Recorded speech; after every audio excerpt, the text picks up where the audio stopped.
Maraming salamat, Mr. Chair, at sa lahat ng mga senators na nandito ngayon. Of course, to our chairman, Senator Joseph Victor Ejercito, to Senator Robin Padilla, to Senator Rafi Tulfo, and to Senator Bato de la Rosa. Sa pagbibigay sa akin ng oras at pagkakataon na makapagsalita sa harap ninyo. Ako ay mapalad dahil I am given the opportunity to speak the truth about what is happening in the area, in my area, but at the same time ako ay nangangamba dahil ang katotohanan ay posibleng magdudulot ng galit mula sa armadong MILF at sa mga makapangyarihang tao na nasa likod ng panukalang ito. Alam kong masakit ang ilan sa mga bagay na inyong maririnig ngayong umaga.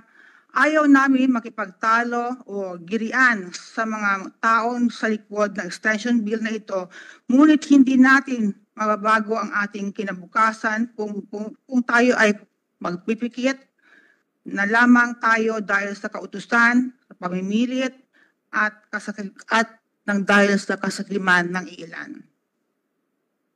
We are the first one from BARM to express our support to UNITEAM and the Bagong Pilipinas.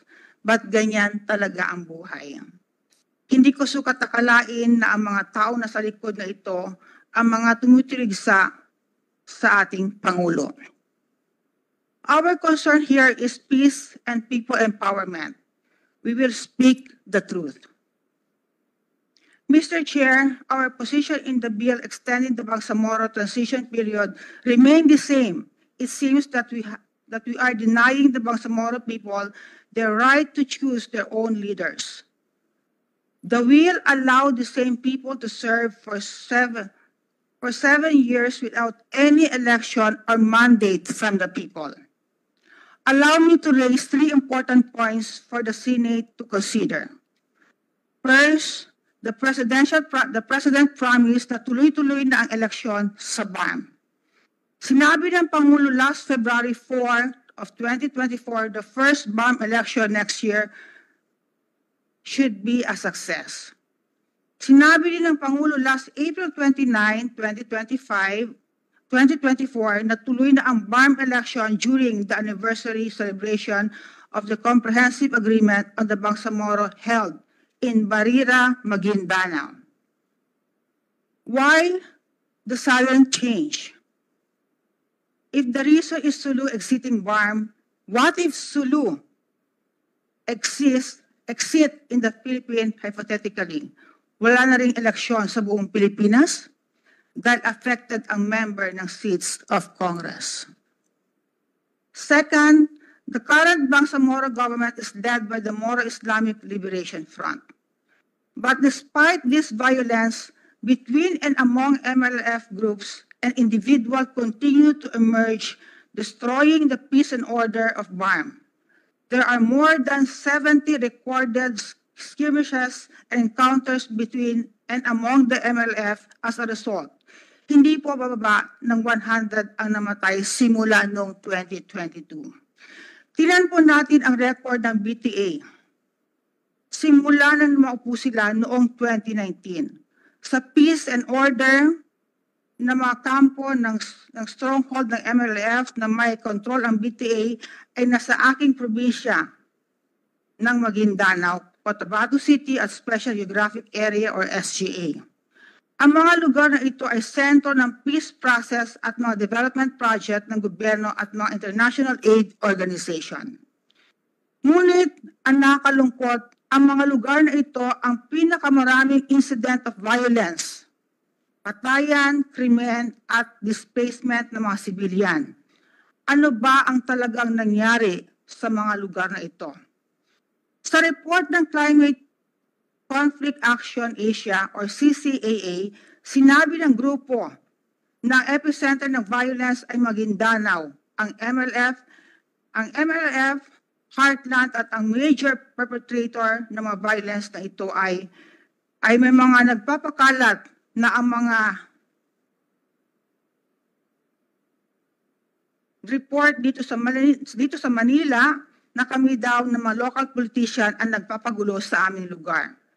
Sa mga slide na ipapakita ko sa inyo sa susunod, na sunod-sunod at at napakaraming insidente ng kaguluhan na inyo ang involved ay ang mga MILF. Can we have the slide yung more than 70 na nangyari sa ating lugar? So these are the reported crimes na mga summary of MLF-related violence na nangyari sa buong lalawigan ng Maguindanao at buong rehiyon ng BARM. At makikita po natin diyan kung saan din po nagkaroon, I think that was on somewhere kung kailan nagkaroon ng pagkakaroon ng ambush, no? No August 22 ambush incident kung makikita pa, we will give you a copy of this, no? Para makita niyo kung ano may mga incident na nangyari sa buong rehiyon at kung paano na-disarmahan yung ating mga armed forces of the Philippines. I think that was the elite forces of the, kung ako nagkakamali, yung ating SF that was happened in Lanao, Maging. In Maging of Lanao del Sur, kung saan hinahabol nila ang ilan mga lawless element doon sa area mismo na malapit sa kampo ng MLF. Hindi na natin kailangan na maghanap ng panang halimbawa, mismo ang miyembro ng MLF sa bayan ng Pagalungan, noong kumakailan lamang na magbarilan na more or less 19 were killed during the firefight last week. Number 3, if extended 7 years na po ang BARM without any oversight and a midterm review as to how they spent and used more than 500 billion pesos of block grant and government funds. Tandaan po natin, block grant po ito, mula po ito sa taxes ng taong bayan ng bawat Pilipino sa buong Pilipinas.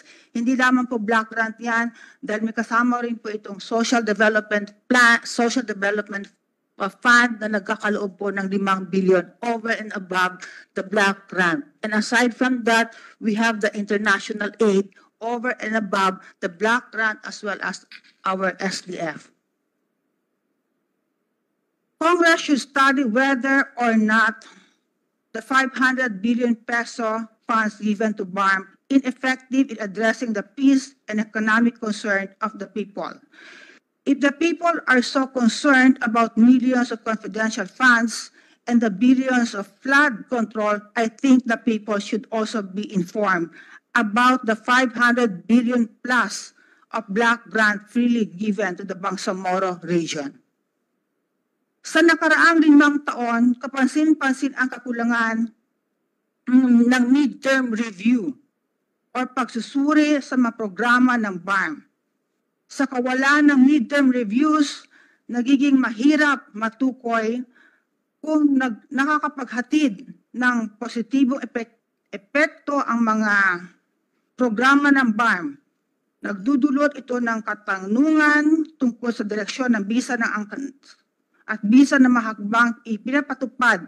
Masisisi ba ninyo ang taong bayan sa pagtatanong kung saan nga ba napunta ang pera ng Bangsamoro region? Regarding sa provision of the bill, allow me to share some concern regarding the bill. Number 1, ongoing po ang filing of candidacy. As of yesterday, marami na po ang nakapag-file ng Certificate of Candidacy for BARM Parliament District. Sa tala ng COMELEC, hindi ko kulangin ang 9 na political parties na ang registered at accredited ng COMELEC para sa kumakandidato sa regional party list at parliament district.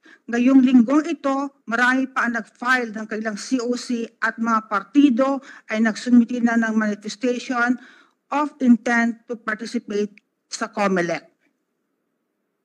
Maraming hindi nakakaalam na may 1,500 sectoral organization ang nagpa-accredited sa COMELEC para lumahok sa sectoral assembly. Nakapagtataka nung nakaraang filing of COC noong October, nung local and national elections, may mga kandidato ang UBJP or /AFP or PFP na may standing warrant of arrest kaya nagkagulo tulad sa bayan ng Sharif Agwak, bayan ng Pandag, at maging sa bayan ng Salibo. At karatig lalawigan particularly sa bayan ng President Quirino, ito ay labas na ng rehiyon ng BARM, ito po ay sa lalawigan ng Sultan Kudarat. Ito ba ay tinotolerate ng ating pamahalaan na ang mga fugitive ito ang magpapatuloy sa eleksyon at democratic process ng ating bansa? Number 2, what happened to the appointed BARM officials when they filed their candidacy? Are they deemed resigned? Number 3, the current BARM government is not inclusive. In fact, talagang MILF lang ang represent nila. How we will ensure equitable and inclusive representation of the parliament? Number 4, it is possible that 1-year extension will serve as a 1 year of additional campaign period of the current MILF official. Number 5, there is no law prohibiting one appointed official from being political. In 2022, when the BTA was extended with a promise not to interfere with local election, they still filled candidates and campaigned for their choices in municipal and provincial level. This seems to be so unfair. Wala silang eleksyon, pero makiki-eleksyon sila sa local. Plus meron silang armed groups na ginagamit sa eleksyon like JPST, which is under the supervision of APACRU at BF. Everyone is wondering why election in BARM is magulo.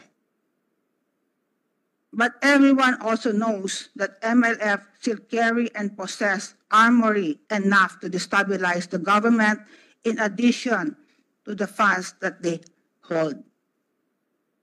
Number 6, paano rin kung may mag-file sa Supreme Court dahil dapat synchronize ang election sa BARM, sa national and local election? Dahil may desisyon ng Supreme Court, diyan, jurisprudence, Sakida versus Senate case, baka ma-move na naman hanggang 2028 ang first regular election para maging synchronized. Tandaan po natin na ang Black Grant ay 10 taon lamang. Sayang naman ang pera ng taong bayan, more than 500 billion yan at di pa kasama ang SDF at foreign aids. It's probably safe to say that BARM leadership has been more focused in politics than governance or proper administration. At alam ko hindi ako nag-iisa sa pananaw na ito. Ang masakit lang, hindi namin nakakain ang ating mga kababayan na walang humpay sa pamumulitika sa parteng ito ng ating bansa. At ngayon, narito na naman tayo at nag-uusap na para bang nagiging sirang plaka. Dagdag 1 taon na naman para sa walang katapusang transition period ng MLF-led Bangsamoro Transition Authority. I cannot help but to recall President Bongbong Marcos Jr.'s statement a few months ago. Let this also serve as a warning to those who may plan to threaten to derail the upcoming election. Huwag ninyong isipin yan dahil ang kakalabanin ninyo ay ang pamahalaan, the President said. Yet, here we are again, using all forces of government to extend what should have ended in 2022. It's ironic, autonomous nga daw pero walang eleksyon. Kung malala daw ang political dynasty, I think mas malala ito. No election at all. To end, in the recent case of Makalintal versus Comelec, the Supreme Court declared as unconstitutional the provision of the law postponing the December 2022 barangay and sangguniang kabataang election. It was declared the free and meaningful exercise of the right to vote as protected and guaranteed by the Constitution requires the holding of genuine periodic election which must be held at intervals are not unduly long and which ensure that the authority of government continues to be based on the free expression of the will of the electors. Katulad ng sa Makalintal case, sabi ng Supreme Court jurisprudence, there is no legitimate government interest or objective to support the Senate bill calling for the resetting of the first regular election for the Bangsamoro government. Hindi po ang postponement na election ang dapat ninyong tutukan. Kundi, hindi ang bigong, kundi ang bigong decommissioning at normalization ng MLF. Marami na pong nasawi, kasama po ang mga PNP, AFP, local official tulad ng Vice Mayor ng South UP, tumatakbong Vice Mayor ng UP na ating kapartido na tumatakbong mayor, maging mga konsihal sa bayan ng Hoover at sa bayan ng Buluan na aming ring kapartido at higit sa lahat ang mga sibilyan na ang hangad ay kapayapaan lamang sa rehiyon ng BARM. Sa laki ng block grant na naibigay sa BARM MLF-led government na walang kondisyon at oversight na nakaraang 6 na taon, mas lalong lumala ang peace and order, lalo na sa areas ng MILF. Sa halip na mabawasan ang armas at mga private armed groups kasama na ang MILF, mas lumakas pa dahil sila ang may hawak ng poder ng gobyerno at ng malalaking pondo na parang walang accountability. Sa pagkakaintindi ko, ang Balik-Baril Program ay programa ng kapulisan, hindi po ito kasama sa decommissioning ng UPAPRO. Ang Balik-Loob Program ay programa ng DND. Huwag ninyong isama sa achievement ninyo ang programang hindi inyo. Dapat na po ay ipagpatuloy ng Senate hearing ang decommissioning para malaman talaga bakit may baril pa rin ang MLF at saan napunta ang pondo ng bayan. Ang sagot sa lumalalang sitwasyon sa BARM ay hindi postponement, kundi eleksyon upang italaga na ang BARM regular government na nakaangkla sa rule of law, demokrasya at pagbuo ng isang matatag at inklusibong institusyon. Maraming salamat at magandang umaga sa lahat. Shukran wa salam.